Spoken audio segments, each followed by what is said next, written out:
We travel into Central Asia to visit the fascinating country of Uzbekistan, and in this episode we'll uncover 10 surprising and interesting facts about Uzbekistan. And by the time this episode is done, you're definitely gonna want to know more and see more. Hey, what's happening guys? Leroy Kenton here, and you're watching FTD Facts. Now this episode was requested by Jasher Eshanov, and I wasn't even thinking about Uzbekistan, nor do I know anyone personally that's from the country, so I got real curious and my mind was blown.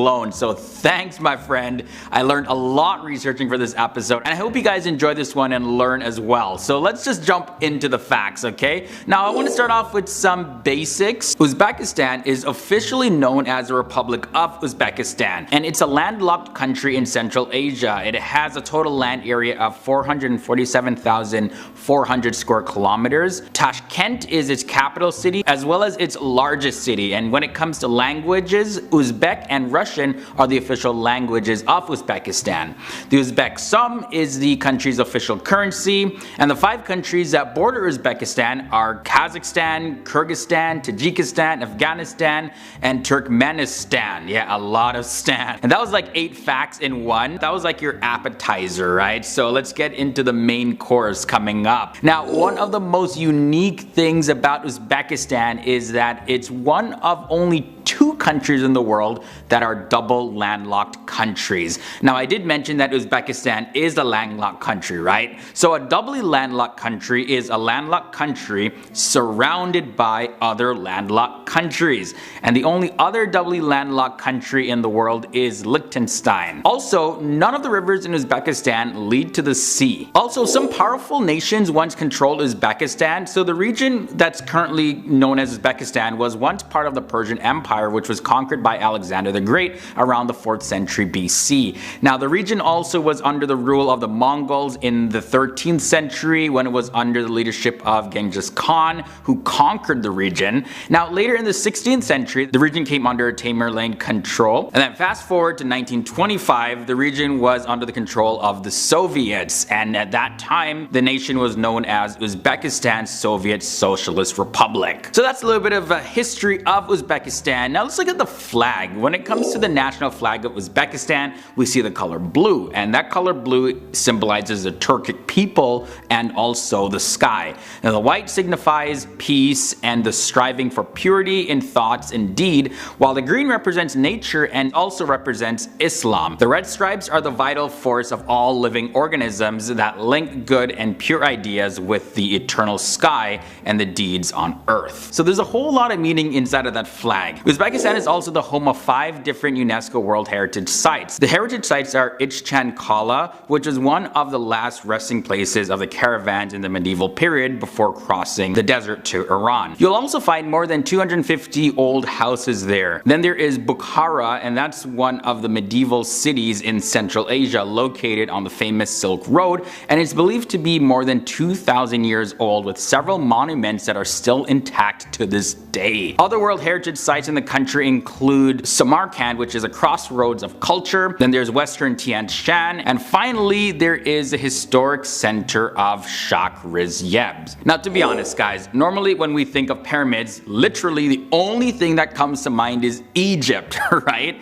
But did you know that Uzbekistan also has pyramids? So check this, like back in the year 2002, archaeologists discovered a series of ancient pyramids in a remote part of Uzbekistan. Now these pyramids are believed to date back 2,700 years. So that's pretty recent history. Just goes to show you that even in this modern time, there's a lot about Uzbekistan that we don't even know. And what are archaeologists gonna find in the near future? Who knows? Formerly one of the largest lakes in the world with an area of 68,000 square kilometers, which works out to be 26,300 miles, the Aral Sea has been slowly but surely shrinking since the 1960s.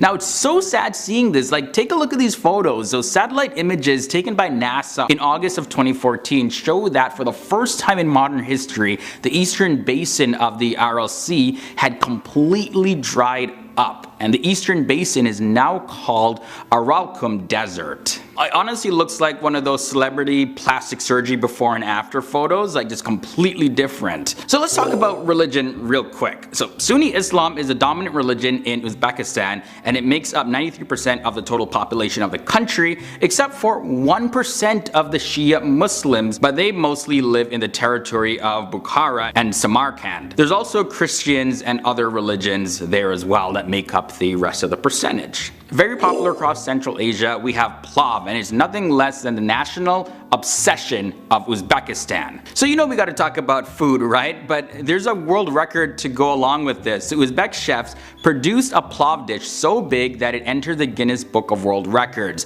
In 2017, the Uzbek chefs really outdid themselves on September 8th, and that's when the record was set, so far exceeding the 4 tons required to beat the official record. The team of chefs from across Uzbekistan managed to prepare 7,360 kilograms of plow at Tashkent's Ozbegim festival with the Guinness Book of World Records judges watching. This dish was ultra massive. So good job, chefs in Uzbekistan. And finally, the last thing I want to share is Uzbekistan hosts the world's largest open cast gold mine located in Muruntau. The mine produces over 2 million ounces of gold every single year, and the pit covers an area of 2.17 miles by 1.55 miles and a depth of 1,837 feet. The gold was first discovered in the region in the year 1958, and initially the region was a source of turquoise from the time of the Silk Road period. However, it was not until the 1950s that the area was extensively explored and commercial mining began in the year 1967 and has been happening ever since that time. So I hope you guys enjoyed watching this brief trip into this very special country of Uzbekistan. The country has all sorts of uniqueness that you just can't fully cover in just one episode. So let me know if you want to see more facts about Uzbekistan, and also let me know what other FTD Facts topics that you want to see. Leave a comment down below, and if I use your suggestion, I'll give you a shout out. Okay guys, so if you made it to the end, here's another episode that you gotta check out. Just tap the annotation right here, it'll take you to it, and subscribe and ring that bell to join the FTD Facts family and be notified of our daily episodes. My social media links are also down below, so shoot me a message over there, and I can't wait to see you guys next time in another episode. It was awesome learning with you. See you soon.